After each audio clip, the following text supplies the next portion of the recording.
Freaka versus Damwon, and once again, we're paying a little bit of a visit towards the enemy jungle on the Freaka side. Well, that's a really fast Corki. He's got the red flames. Yeah, that means that it goes faster. That's I think you get from what I understand. I hope you just get 1 extra movement speed. I think Riot actually removed all those know, interactions. It's so sad. I believe the sunglasses interaction with the sunlight passive from Leona and Lux was removed as well. Yep. Unfortunate. Yeah. And I think the ninjas passive as well was also removed. Thankfully, we've got teamfight tactics for that now. We're a serious game, no RNG, except for critical strike. Although you don't get it level 1 now. The base, that's probably a crazy thing to talk about, right? The base crit that used to be there, but we have to talk about an actual level 1. As Keen and Tread are going for a late invade. They're playing on an area. Canyon knows there's probably a ward here. That's why he's starting this camp, but not often do you see 2v2 at level 1. That's going to be the steal away as well, as there's action everywhere. Dredgeline lands bottom side as Barrel's going to go down very low. Aftershock wears off and goes down to about 150. Checking out the Ash runes, does have some biscuit delivery and some cool boots, but otherwise nothing really to talk about. But Fleet Footwork is definitely a step away from the lethal tempo that we almost always see on the Ash. It's very much about the mobility and a little bit of sustain it gives in lane. I think it's very much about dodging bindings and things like that. Aftershock Lux, remember, if you're against an engaged support, you want to pack on the Aftershock. This is the time where this rune returns. Yep. We saw it actually work out very, very well. Level 1 earlier. Very hard for Nautilus to not be hit by the life binding, so you will have it. Canyon has gone for a fast bot lane gank, even though there was that brawling earlier. Oh, Barrel Great spell shield, but Zenon's going to face check Canyon. It's going to be a 1v2 though, as he still decides that he wants to go for it, wants to grab this kill. Flash is going to be followed. First blood now for Canyon. He has no red buff, but he just wants to keep aiming busy. Aiming's able to flash to get out of the way. Great boomerang blade, but it's a 1-for-1 in the end, and Aiming now has no flash. Canyon is going in Superman mode in this game when in 1v2 knew his damage output as level 2 Lee Sin. Picks up the kill, gets traded though. It goes to the AD carry, and it was Canyon himself that picks up a jungle enchant from it. The big play that happened there was Barrow actually shorted his hook. He only had 1 ability. He was level 1 and missed the hook, so unfortunately... I think it got spell shielded. Could have been correct there. I guess we'll need to see. I thought it shorted, but you're right. Yeah. That could have been the interaction. I seem to remember Siva saying something about it, which is the only reason I say that. All we know is it wasn't able to be involved in combat, and that's why it was a solo mission coming through. From Canyon, pushing in mid lane, we mentioned it earlier, definitely in the ultra early phase. You do like it for Yukao. Yeah, Yukao having a great time, and also his play-up style on the Azir has been very strong in recent days. Barrel down to 100 health. See you later, mate. You're going home. Tank supports not having the best time in this meta. No surprise so to that. Dread's in a cool spot here. Remember, you can body slam out of the regular W. Well, he didn't actually have his Predator available, as Valkyrie is going to be there for Showmaker, but he uses the rest of his mana. Teleport is up on the Corki. It's taken by Yukao there as well. Both of these mid laners wanting to get the priority back timings and not feeling the need to go for something like a cleanse like Yukao did in game number 1. Now watch Barrel here. Hooks in his spell shield, but then I believe flashes as well earlier in the piece here through all of this. We're going to go through it. Canyon going in 1v2. Those auto attacks from Lee Sin. Pretty damn big. After all, you're right. Good catch on the spell shield there. Missed it. I was watching and then Barrel misses the flash. I mean, that's the misses the flash. It's just a very weird one. I guess he really wanted to make the super duper fat flash. I think he wanted to fat flash over the wall and then didn't. And I think that was what was just in the player the voice comms there. That's the nicer version. The other version is that he forgot the hook goes to terrain, which, you know. I don't think he would have flashed if he thought the hook went through terrain. Whoopsie daisies. Yeah. It's not exactly the greatest news story. Is Keen uses his teleport Nogre uses his teleport just to get back into this lane. Keen now finds himself Canyon. Level 5. Yeah, lands the Shock Blast on the level 3 Lee Sin, and Canyon has to get the hell out of the top lane. Thanks for the memories, says Keen. And now he's the one on the Jace. Somehow the Jace met is back for this series. Oh, hell yeah. I guess we shouldn't be surprised. Nogari Vlad versus Keen Jace. We're already getting kind of some of those shipped matchups that you wanted to see based on the player quality and how strong they are in lane. And understandably, early laning phase, Nogari, he's weathering the storm. Yep, and now Jace is actually the second champion that Keen has played more than once, apart from Aatrox. There you go. He's got 9 games, I believe, after game number 1 on the Aatrox, but otherwise it's all just one-offs. And this Jace pickup was another champion that he managed to pick up a victory on. So we'll see whether they can ride that one to a win. So far, 1.1k is the advantage here for the Afrika Freaks as the laning phase continues. We did mention that it was going to be difficult for Damwon to really get anything done, especially with their solo lanes, but I just don't know whether they necessarily outscale this Afrika composition as the game goes on either. I think they do specifically because Corki can poke out any frontline attempt by Afrika. They have a very squishy frontline and 3-4 item Corki, right? Magic damage crits. And then Vladimir is such an answer to Jace, Sivir, 500 range, 80 carries, both of them. So I think there is that implied nature, but it's not one of those guaranteed timer things. It's very much they need to be within touching gold at a certain amount of time with the right setup. So it's a little bit more conditional than some of our outscales, and I think you can also see it in the items. It's Kindle Gem and a Cull versus immediate power, and that's just the power divide right now. Afrika know that bread is buttered around this time, that pre-25, like that's actually quite late, right? A lot of games end before 25, but pre-25, they should have a lot of advantages, and it's on them to take them. Well, Yukal's tanking the turret. Sand Soldier goes down, and Showmaker still looking to go aggressive. Canyon's going to turn up in the nick of time. Safeguards in, gets the flash with a well-placed Q. That's really important. The flash in from Dread, but doesn't actually find the boot. Good flash from Showmaker, but eventually the Fat Man does go down. Keen's going to turn up at the right time, but Yukal is going to get outplayed by Canyon. The double kill for the Lee Sin. This guy's ready for another MVP. And the fighting just continues, gets better and better. Dominoes fall one by one on both sides, but Keen exits after already having a lane lead with double buffs. And Nagori says, guys, I was already having a hard time. This also might just put him over the top. Yep, might be the straw that breaks the camel's back, and now there's also an Executioner's calling that extra money put into the back pocket of the Jace. The lane for the Vlad just got extraordinarily hard. And I love looking at the minimap to see how this started, because it's not like everyone was lying in wait for a counter gank. It's just that we kept rolling. So actually on the top side you can see that Dread was stealing away the Raptor Cat. We get a flash and you think, oh, maybe the action's over. No, Dread comes in, misses his flash. Remember, with the boop, he also gets the Predator proc on that ability, gets the fadeaway kill, and then the red buff gets traded around, and then double buffs now, and double buff transfer. A lot of action in mid lane. Yeah, all of those buffs funneled onto the Jace. I don't even know what clean comms sound like in this particular play. Yep. Dread was just saying that he couldn't believe that he missed his flash body slam there, guys. But he was also saying he didn't have vision, so he had to kind of hit and hope. He hoped that he was juking towards the Raptor camp, and then, of course, it all looked a bit sloppy. And that's what started the fun fiesta around the mid lane. Yeah, and now are we going to get more action on the top side of the map? Sorry, as Keen does have those double buffs and can now continue pushing this advantage. Noguri has a good item timing, has all of the extra CDR, and now he's looking to try and take down Keen. Hemo Plague is good, does have the pull. This may actually be the solo flashes! The shock blast to get the Crimson Rush. Tides of Blood are now here, but you know that Noguri is saying worth in that all chat like you would not believe. Solo kill against the double buffs Jace that was trashing him this game, and the fighting continues. Dreads gets tagged by the Q as Canyon looks to just close in the distance. There it is. Double buffs once again claimed by Canyon. Has anyone done this much damage in 9 minutes to champions with Lee Sin auto attacks? He has just been running around and slapping falls left, right, and center. Where's his Conqueror, dude? He needs Conqueror Lee Sin this game. I don't know, man. This game has been amazing. The kill there for Noguri, and you know that even though he trades, the hashtag worth is going to be his smile level, because both of them have to actually be kind of poor men and walk back to land. They're just plebs walking back to land. They got no Ubers to get back. But you know who's got the smile on the way back? It's for sure Noguri, because he got double buffs off of the Jace. And also, Noguri, you saw there the hero minion block on the empowered shock blast with the flash is why he was able to do this, and then the flash was perfect. And here, doesn't care that he's about to die. He'd already done everything that he wanted to do. What a game so far. And picture in picture, you can see that Lee Sin's back. Yep, once again, another fight is Canyon.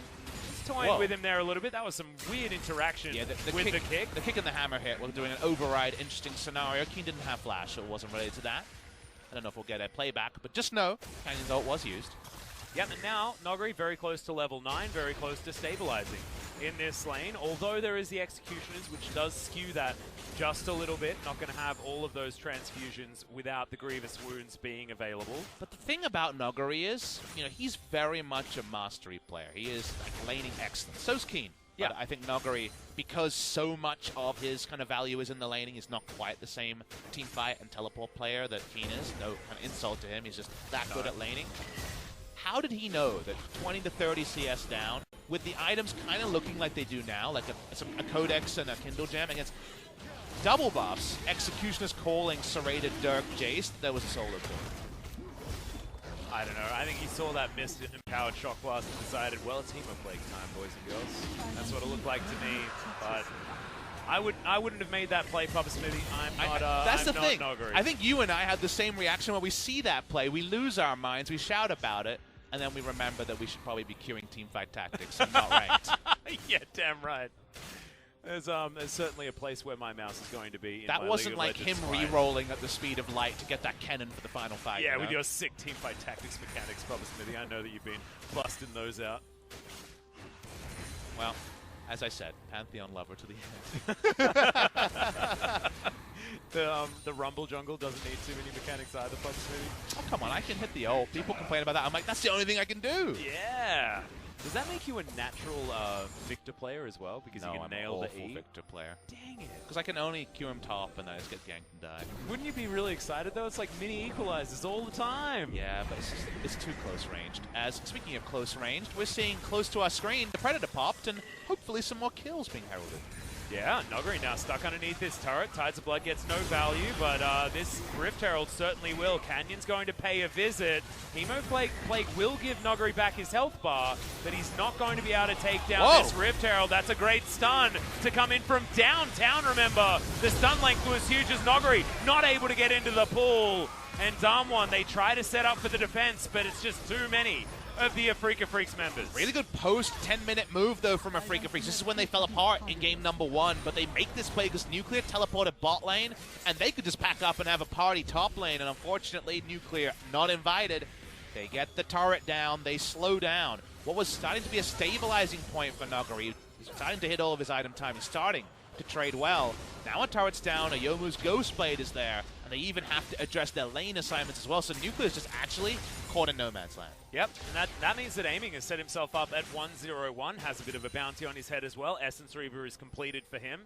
Interestingly enough, Nuclear has gone towards an Essence Reaver also, so it's a bit of a deviation here from the Ashe build of old, which is just Blade of the Ruined King all the time. So this was the build first popularized by Prey. Different Essence Reaver at the time, but Prey was an Essence Reaver. He was. Ashe player. Some other people went Infinity Edge first. Blade, of course, has been the more common recent build. Most recently, it was seen in the LCS. Cloud9 was going into the Essence Reaver Ashe plus Trinity Force for actually kind of a kiting poke build. And with the Fleet Footwork, it actually makes some sense, right? Yeah, buff on volley makes sense, yep. Nuguri does all the real damage, and you just poke around in your utility 40% CDR bot. We'll see if that's the choice here. The arrow was sent early to at least provide something. That's what drew the teleport, and 3.5-second stun was actually pretty relevant here, but no way out for Nuguri. And Senna's shield was just so powerful. He's got his Aftershock at the ready as well, but just the fact that that shield blocked all of the damage, even after that stun lasted for so long, was certainly some Lux power level stuff. You're not, of course, honor bound to go further into something like Trinity Force and rush early 40% CDR. You can just go for it. You know, very standard crypt build here. It's top lane, Canyon. Yep, it's going to be the kickback. The boot comes in there as well, but the Q does land. Canyon's going to follow. Hemo Plague pop, and Dread can't get there in time. Another kill goes to Nuguri, and another bead of sweat down the brow of the Afrika Freaks. Going to be spell shielded on the bot side. Beryl does have his ult. Not going to fully engage, of course. No one there to back it up. That's a lot of damage. Yeah, that was close. That was close. I'm still unsettled by this Corki skin. I've never seen this chrome. No, neither have I. It's a weird one. As Beryl, he wants to go back home, doesn't have a heck of a lot of health, but Senen's going to clear out all of their vision first, and Aiming will deal with his bottom outer turret. Yeah, some more immediate gold. We said Afrika Freaks. Yes, it's not a true outscale from Damwon, but queries on where Damwon will be in terms of team fighting and the kind of necessity of Vlad to take over a game. Do it now. Nash's Tooth is done, so we're working towards second item. Jace, you know, every item he picks up is going to give him a lot more of what he can do. Can they make the map state about the fact that they can roll up, start something, and force Damwon to come to them before their items are done? Or do we just see Noguri taking CS for CS on the same map as Keen and getting to that teamfight happy place? That's going to be the thing for us to gauge here in the mid-game, because Afrika really need to find a stranglehold, and they need to start it soon. Yeah, I think that the big problem here for the Afrika Freaks is that they gave up that first Infernal Drake. Afrika Freaks, if that had gone their way, then they'd be staring down the barrel of 2 potential Infernals as this one comes up with all the control that they have. Gold lead isn't massive, but like you're talking about, the item spikes are in there, certainly, for the Afrika Freaks. Even now, just a Phage on top of all the items from Keen, so he's a little bit more mobile in this matchup. Q's going to land there from Canyon. Still thinking about going even more aggressive. Merc Treads are built for the Lee Sin. A lot of people lying in wait everywhere, is what it feels like at the moment. Walk up. Setting up for the jump scares on Afrika's side of the map, definitely. One ward deep in the mid lane is a jump scare Vladimir ward, but I don't know if there's necessarily the bark behind the bite at the moment. No full item done. Seems to be working on Spellbinder for his team fight flanks as his first item here, so not the Proto Belt that we kind of see mindlessly picked up more often than not. Yeah, wants to have that extra power, and now with Afrika's 5 control wards that are lining the river, I believe one just got cleared out, but they're going to utilize that to take down their own Infernal Drake, evening out that number as the next one's going to be in Ocean. 5 minutes on the clock before that one is coming back up. Inner turret being threatened here on the bottom side of the map, as the outer on the top side will get solo gold over to Noguri, but losing inners, trading it for an outer turret that you could have taken maybe earlier in this game is not where you want to be on Damwon's side, and just shows how much control in the composition that Afrika has at this stage of the game, and also the whoopsies that occurred on the top side earlier on. But I do like Afrika reading the map intelligently. Canyon, like we've mentioned already in the pregame, is a camper. He likes to go to the lane that's winning and help it win harder. So him being top side for the Vlad makes a lot of sense. So they answer that with a nice map play on the bot side. Whatever we say about Damwon Gaming going forward, they'll never have a front line.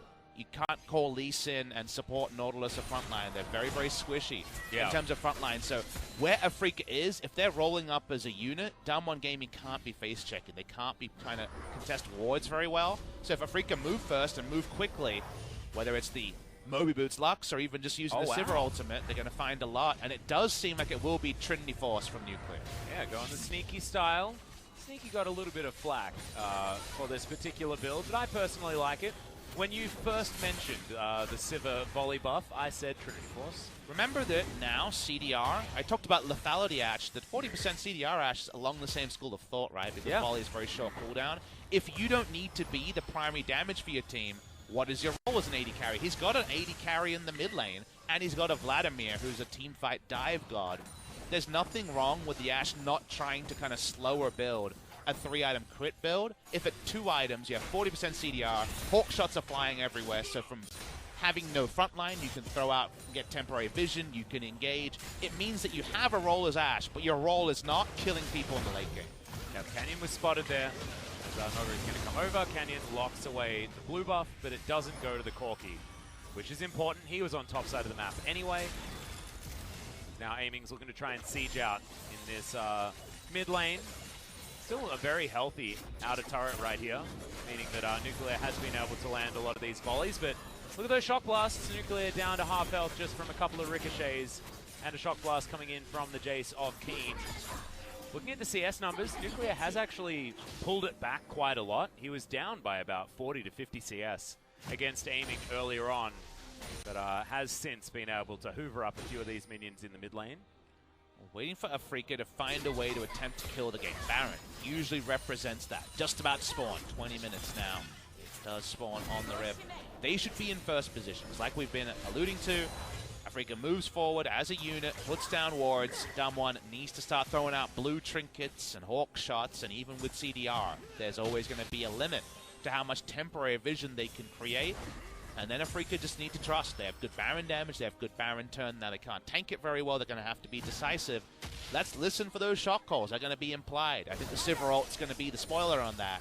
Because Afrika, they're in a great position, but just like game one, things can turn Damwon's way. Yep, and we know that Damwon do just have execution on their side in a lot of cases. They make the big plays. And in these team fights, just somehow miracles can happen. Arrow going to be flashed out of the way of there by Keen. Great move.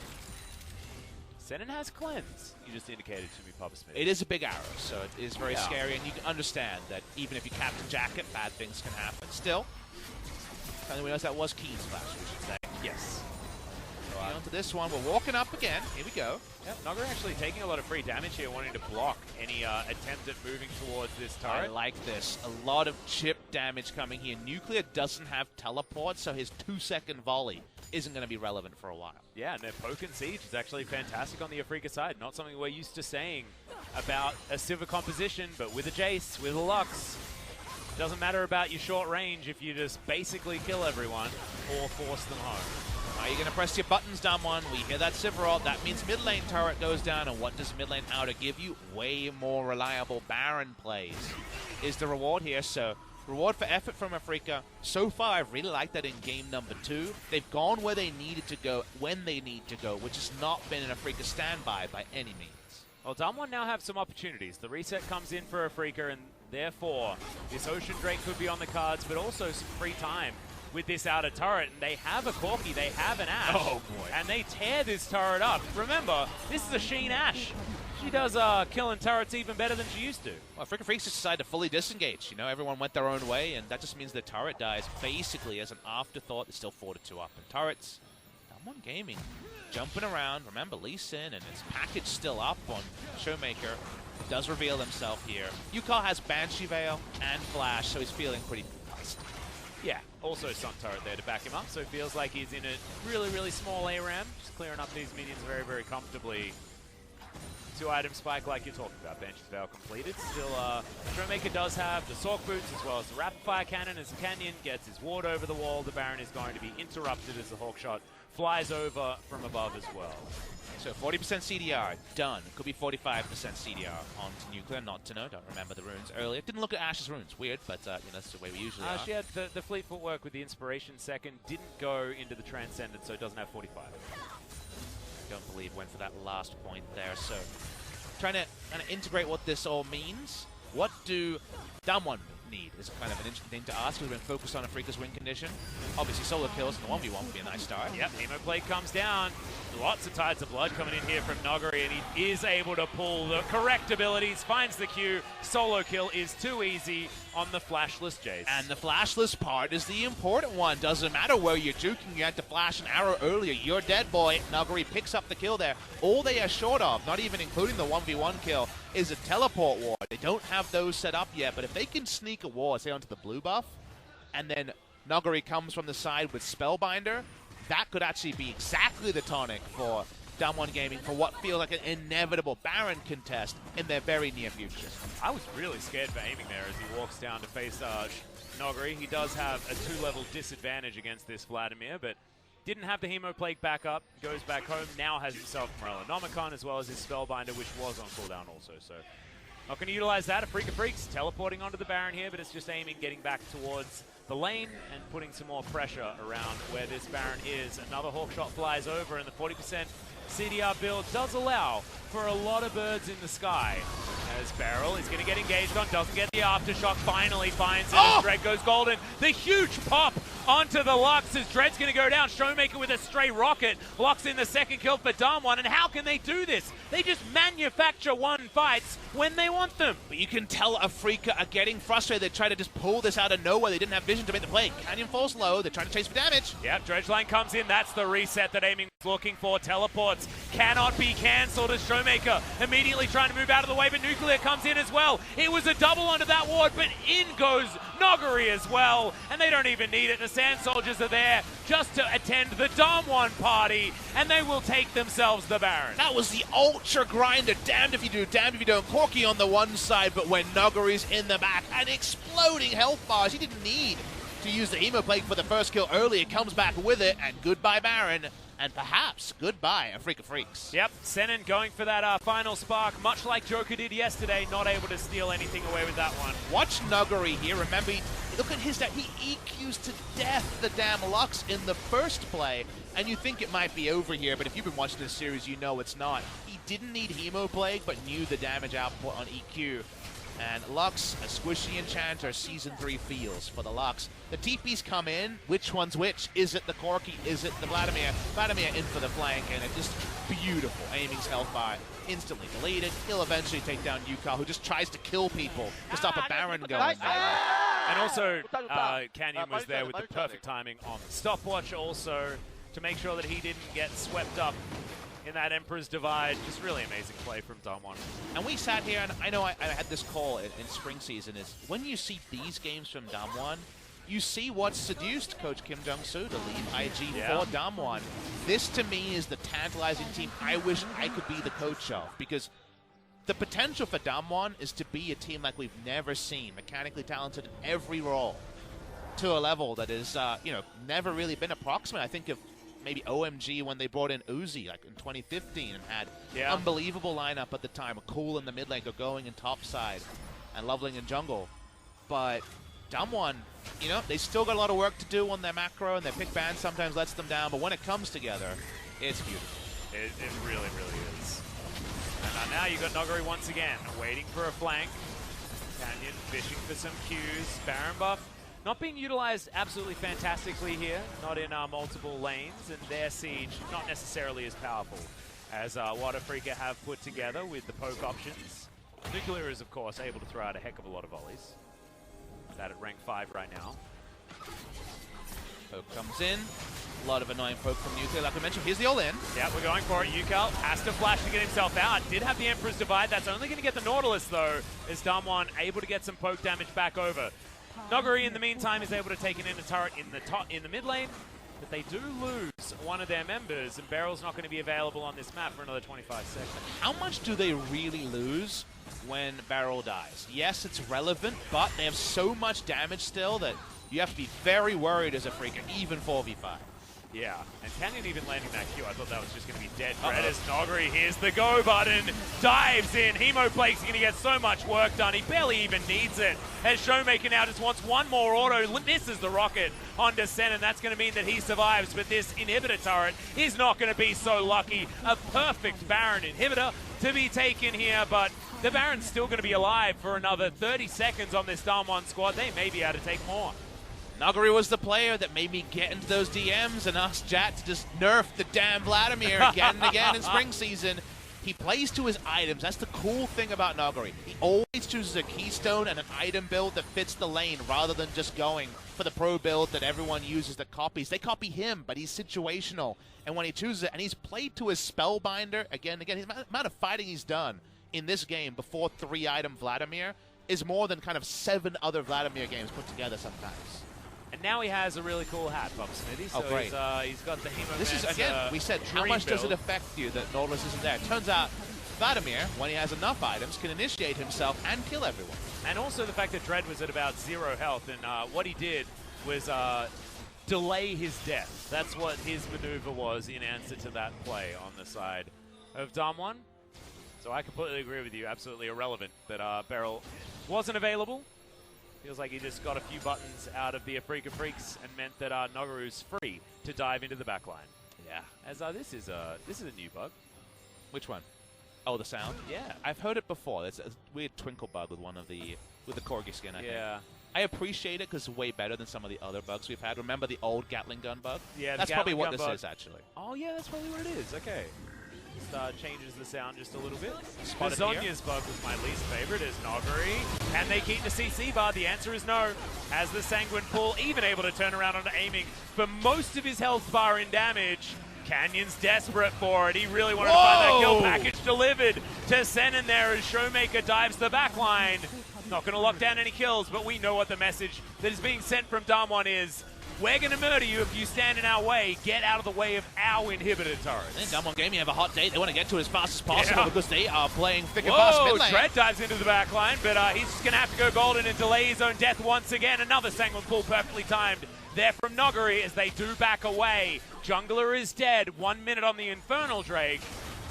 Damwon not going to press too much further forward. Keen at full health is something that they're going to choose to respect. Only 6,000 gold ahead. Yes, it does feel like Afrika may have missed their window. And Afrika, as we noted, was very, very forceful around Baron, and then it was turned around by a Damwon Gaming TP play. But that doesn't mean that Damwon are far enough ahead to just play like headless chicken and just take everything and end the game right now. So it's good to see Afrika put up much more of a contest here, rather than just roll over, because they still have a lot of damage on their side when Damwon Gaming will walk up and disrespect like they are on screen. Yeah, the problem is that now we've got an Infinity Edge done for Nuclear. He's got his Trinity Force and Essence Reaver, but he's turning into just a legitimate carry himself. He did have a lot of that utility earlier on, but now 206 on the Ashe and does a hell of a lot of damage as well. And that's how it bridges, right? It starts with 40% CDR utility because you have a Corki and this Vladimir on your team.